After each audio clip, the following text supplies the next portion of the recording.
We have Paul Gaburi, our guest. It's the last presentation for today, and we have Anna Beganskaya, who's presenting today. She's a ZBrush artist who does a lot of work for games, and is also a ZBrush streamer, and is going to be talking about stylized modeling using ZBrush. Take it ahead, Anna. Hello.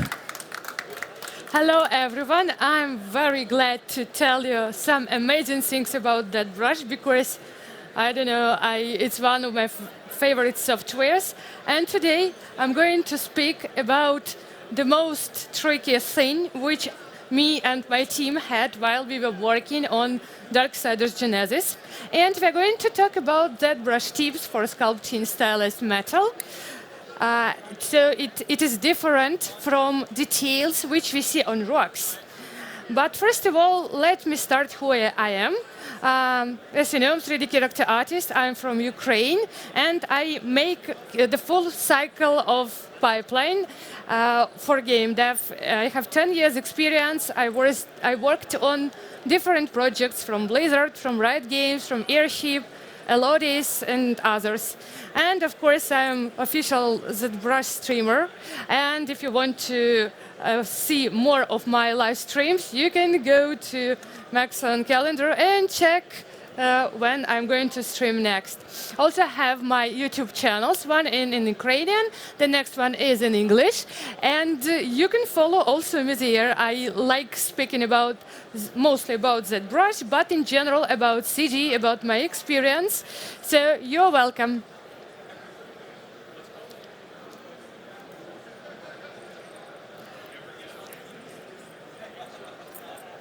So what is the most trickiest thing in detailing metal and stone? While I was working on this Darksiders Genesis, it has like very particular style, and the difficulty is you need to detail metal and you need to detail stone, but when you start doing it, all these details, they look same. And it is not good because you can have like problems of perception. And I think we spent about a month with our team trying to work out for the whole team the specific things about detailing metal and about detailing stone. And why is it important? Because of course we can say that we can rely everything on textures. So that's going to be textured like metal, that's going to be textured by stone, but it never works. It never works because your asset loses a giant amount of credibility. And if you want, like I always tell to my students that if you want to be a top artist, you need to keep this credibility from the very beginning, from sculpting to retopo, to texturing, and then to rendering. So you need to be you should not rely only on one stage. So think about what kind of metal you are detailing or you are making from the very beginning, not in the end stage. Components of credibility which we have is like very typical basic shapes, which is silhouette, and usually we have it on the concept and we try to follow the concept because the client has already paid to the concept artist a lot of money and he wants just to have this 3D model, this concept in 3D. Next one is, as I said, it is sculpted details. And the last one, of course, it is textures, because textures, we enhance what we have already sculpted with the textures. And how can we understand which details go with stone and which one with metal? Of course, it is visual library. It can be, if we are talking about stylized, it is important also to gather sculpted references, not only photos. Because like photo references are good if you are making like photoreal things. If we are talking about sculpted things, then stylized sculpted things, then it is better also to have examples, like precedents of sculpted details. Also, we need to have understanding how cracks appear on the surface. And the last one, which is personally is my favorite one, is imagining how it feels if you touch this stylized stone. I can even just close my eyes, imagine touching this stylized stone or touching the stylized metal, and you will feel that under your fingers it is different. They're different, and it will give you even more information how you should make these details. And of course, like there are different types of cracks. It is like those ones which appear from crafting, those which appear which happen after it is damaged, and because of some natural influence. And when I detail, I try to apply all of them. Not always they are all applied, it depending on the asset, but I try to think about that. If you are talking about the cracks which appear from crafting, then here I have marked with the blue marker where they are. So also we have cracks which appear from damage. That's maybe in the battle, or maybe someone was just fell. So all this like damage cracks. And of course it's natural influence. Usually it's age, or it's wind, or it's rain, something like this. And my favorite part is when you sculpt, how you can also define which cracks go with stone and which goes with metal. So stone cracks, they are almost always sharp, they're pretty square, and they can be layered. If you take one stone and you just crack it with another stone, you will see that part of the stone will just be broken, and you will have like layers. So this is very typical for stone cracks, and it is not typical for metal cracks. And surface, it is usually smooth. If we are talking about metal cracks, then it's very interesting because yes, they can be sharp, but mostly they are soft and a little bit inflated. They are never layered, and the surface can be slightly bented because stone is very hard surface. How to say? We can't bend the stone, but we can bend the metal. And here, what I'm going to show, I'm going to disgrace myself here, because this is one of my most popular characters. But here I had a problem that I detailed metal as stone, and that caused a lot of problems because I had these perception issues. First. Second thing, when I was texturing it, I tried to texture these cracks like metal, and that looked weird. I textured them as stone, and that was also looking awful because she's a girl, she's a cute girl wearing stone armor. It is just very silly, it's just something bad. And of course, then I had problems with texturing, problems with rendering, so I was just, when I was setting all these settings for render, I was just trying to make something neutral. Just please don't think what material it is, and of course it is wrong. It is wrong, so don't do like this. Every time you need to think what kind of material. And now the most interesting part, and it's going to be ZBrush practice. Let's go to my favorite ZBrush, and I don't know why it is not here. What, that brush is open already? So we will continue with that brush first of all. And while we are waiting, I want to encourage you to watch my presentation till the end, because I have a tradition which comes from my ZBrush live streams. In the end of every stream, I like saying some inspirational words and motivational words. So stay until the end. Yeah, I want to see the brush there. Yeah. Could you go to presentation? Like this? Yes. Then go back to this. Yeah.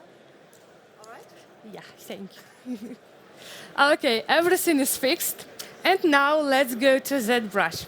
So what I'm going to show, first of all, I think everyone who is watching usually my ZBrush live stream is surprised because my interface is not pink, it's always pink, but right now something happened. But let's first of all detail the stone, and then I will show on the contrast detailing of metal. So I have a lot of different ways to detail the stone and the metal, but I want to show my favorite one. So first of all, I want to create these layered things about which I was talking. So I'm using just masking. No.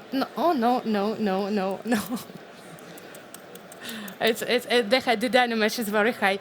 I want to say that always I dynamesh my assets, which I'm going to detail, because when we are talking about detailing, the high resolution of dynamesh works better than just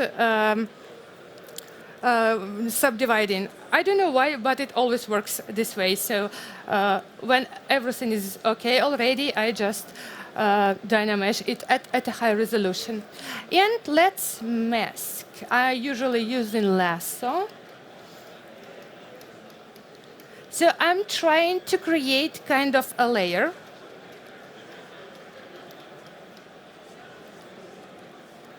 Where is usual? Mask pen. But of course, it is stone. It shouldn't be like.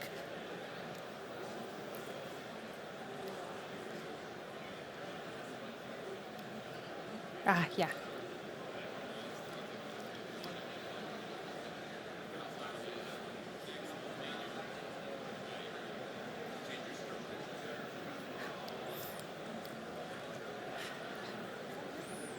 Yeah, let's make it looking a little bit sharper.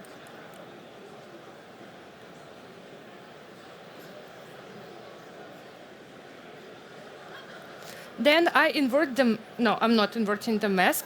Then let's take my favorite brush, which is Move, and I'm going to create a contrast in this layer. I highly recommend you to use like the big brush, because if your brush will be small, it will be looking like this, which is absolutely not good, and it will look like a metal, which we don't need right now. So take a big brush, and first of all, we pull it like this. And then I want to make a contrast here also, and I pull it a little bit down. And I can pull it one more time. We need this contrast. Right. Then I can get rid of the mask, and already first part of the crack is created. Usually after this, I like taking hard polish brush. There are a lot of brushes like hard polish, like planar, hard polish, trim dynamic. My favorite one is hard polish. Why? No idea. Maybe I like the name of this brush. And I can polish it a little bit, also here, and with smooth.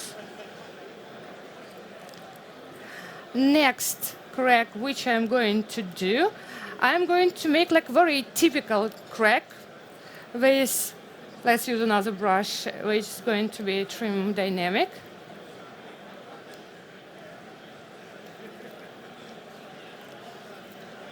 So it's very typical. Everyone knows this very popular cracks, but they also like we use them for creating details for stone. But the thing is, what I don't recommend to do, don't do like this.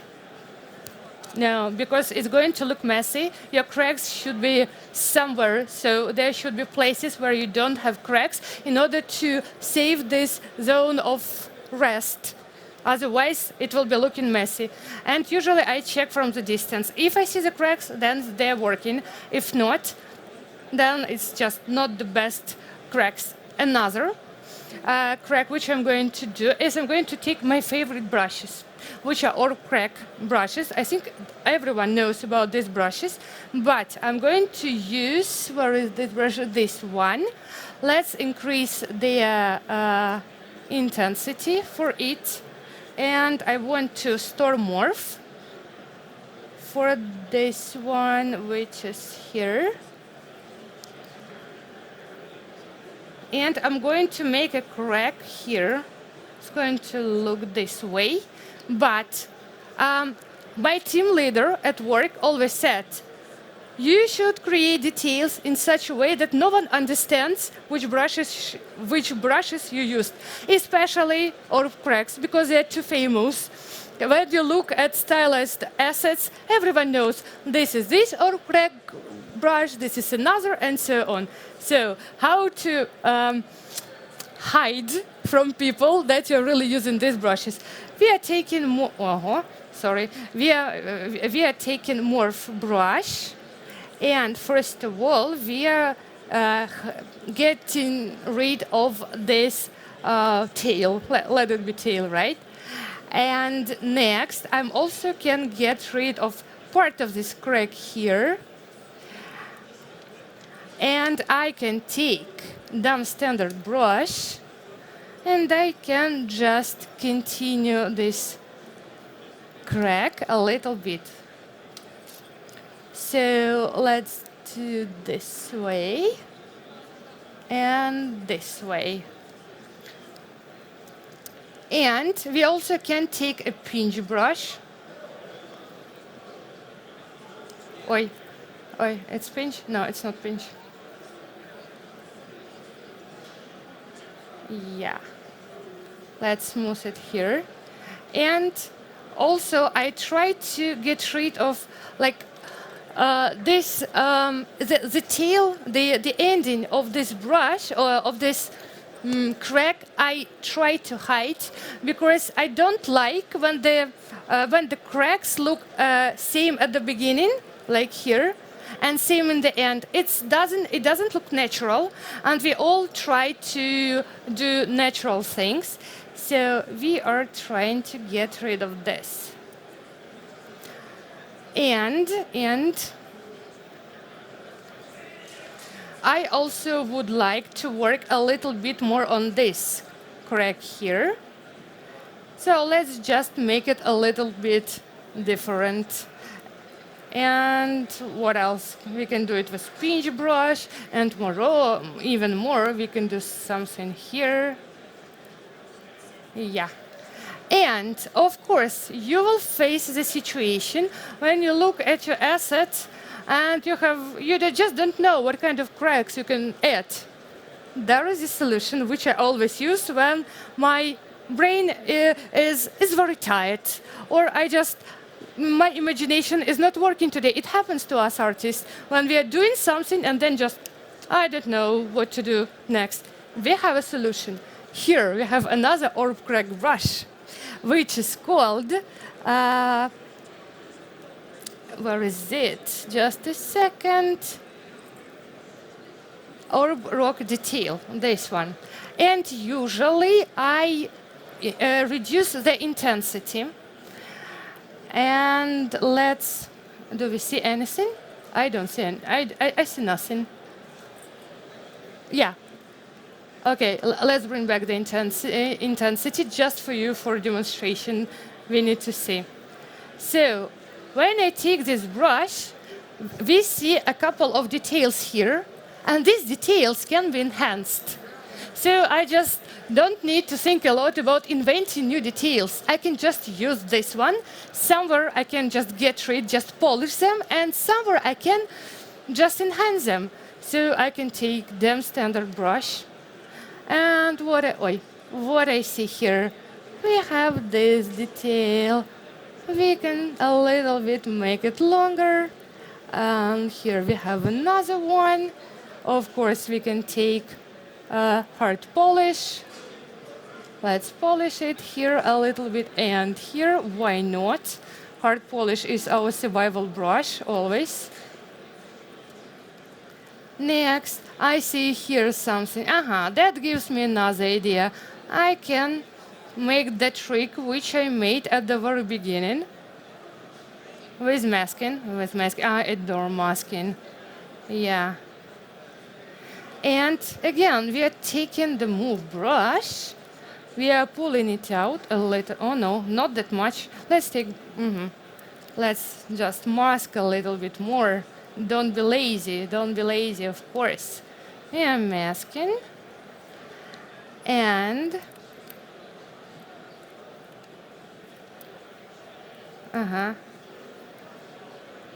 so that gives me an idea, like another trick. Oh, I have one more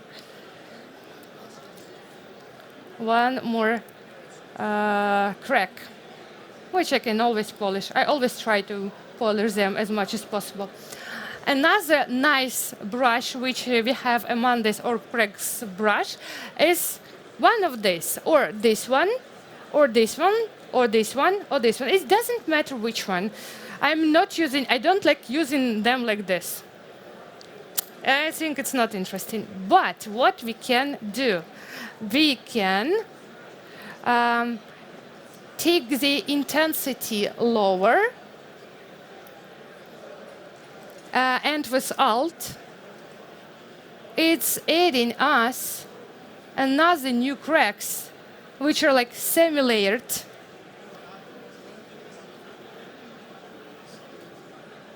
Like this.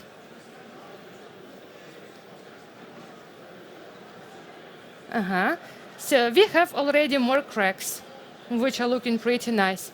Another thing which I like to do, I like to take the clay build-up brush, and I'm going to just make small holes like this, because it happens.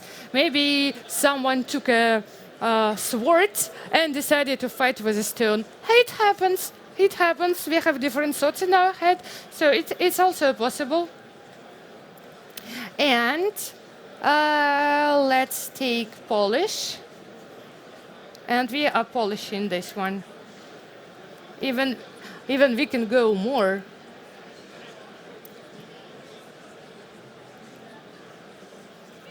So I can even create a story here about this crack.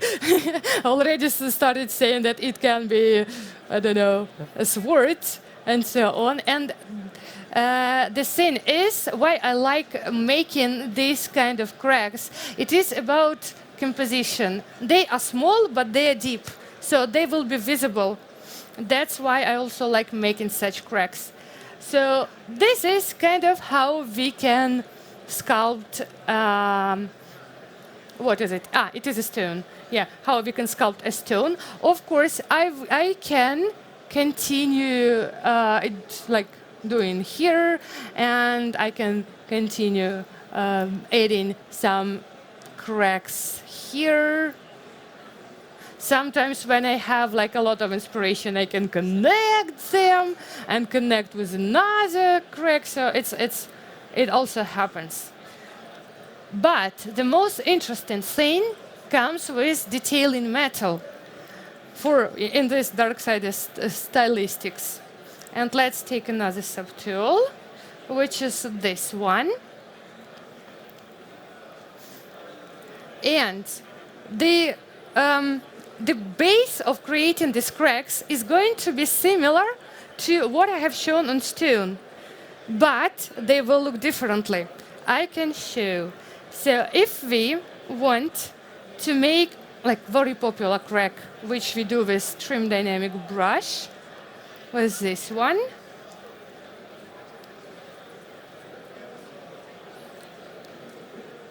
Like very, very typical stone crack, very typical. We always do it, we always use it, and it still looks like stone. No, it's very bad idea here, but I can show how you can convert this crack into looking like a metal. And it's so simple. We need to take inflate brush. We need to turn on lazy mouse. And lazy step I usually put to .1, like this. And wait.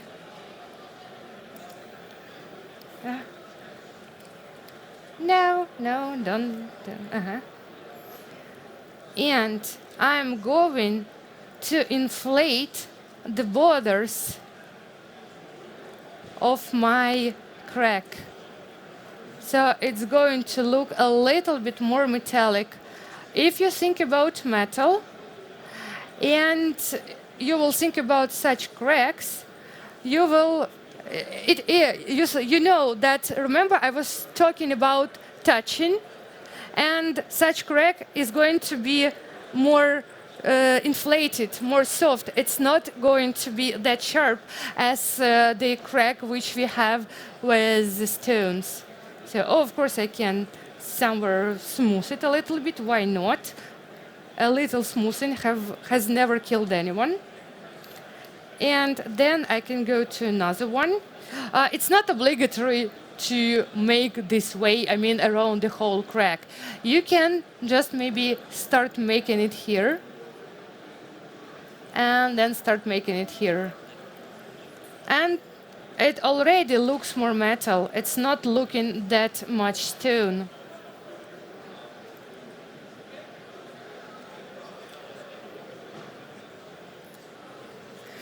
Another type of cracks for metal, which I also like, is those cracks which we can see on like orcs, maybe on same as on Darksiders Genesis, and I will show. And it's like inflated cracks, and they usually happen because of crafting. When the metal was crafted, it was like very rough, so it can be created also there.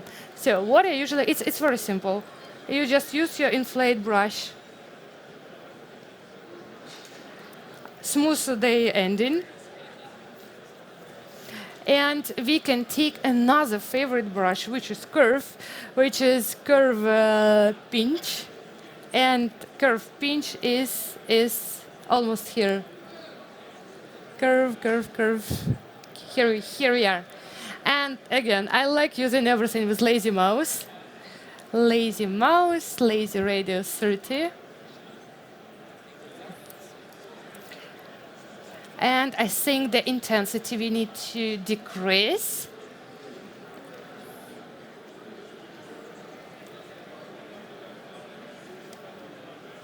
Here. And no, let's decrease a little bit more.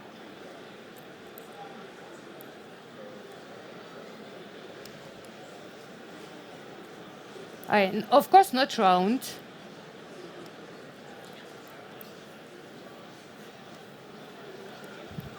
Like this. And we can take again inflate brush and inflate a little bit this area to make it looking a little bit like a little bit round, like a drop maybe. Another crack which we can make for metal is very similar to the previous one, but again we are using masking, and here it a lot depends on your, let me see, on the style and on the amount of cracks which you want for your asset. And like one of the typical ones is, let's make not this one. That's like going to be one of my favorite types of cracks. We are doing it this way. We invert. And again, I'm using inflate brush for them. I smooth it, of course, I smooth it. I get rid of the mask. I take my damn standard brush, and with Alt, I can add a little bit more sharpness. Not very much, it shouldn't be very, very sharp. But I can do it this way. And then let's take the pinch brush. Whoop. So this type of crack is also possible for this kind of details. And we can also go to our cracks brush because it's They are very popular. And again, we can also use this crack, which we used for the stone. All right.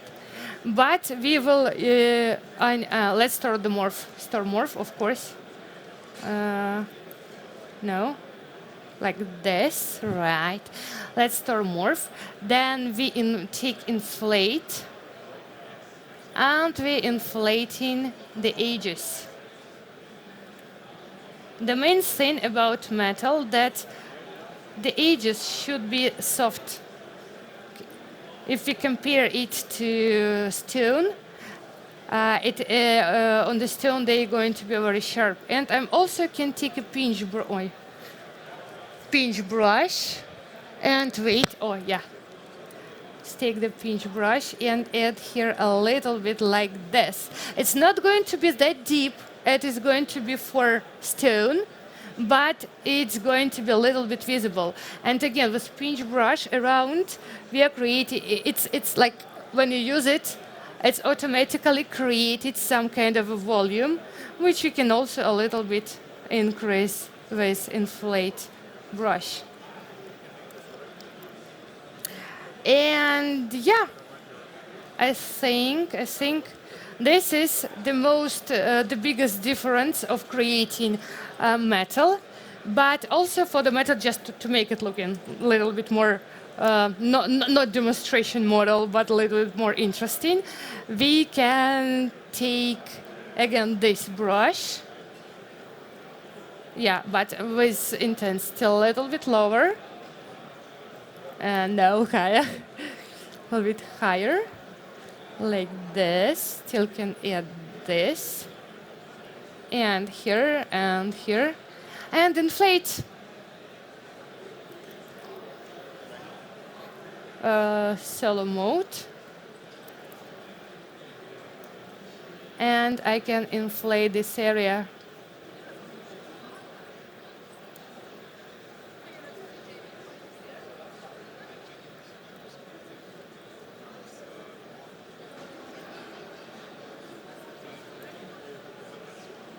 So we are getting rid of sharpness.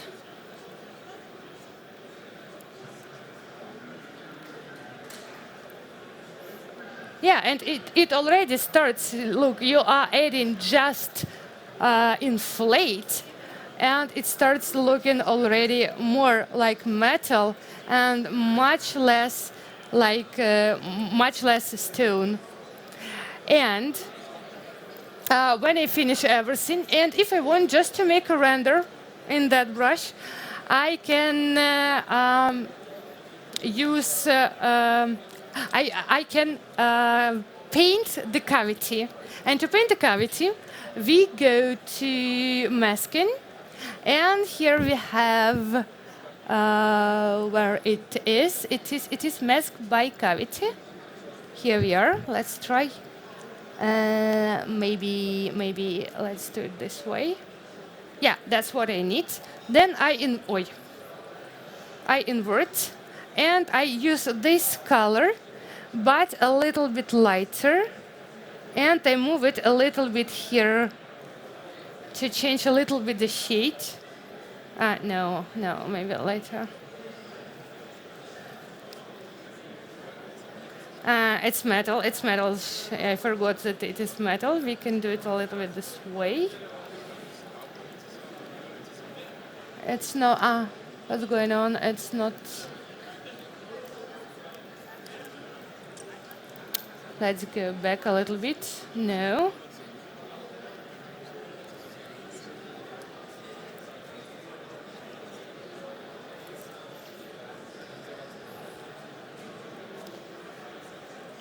Why is it not working? Let's try one more time. Mask by cavity, right? Inverse.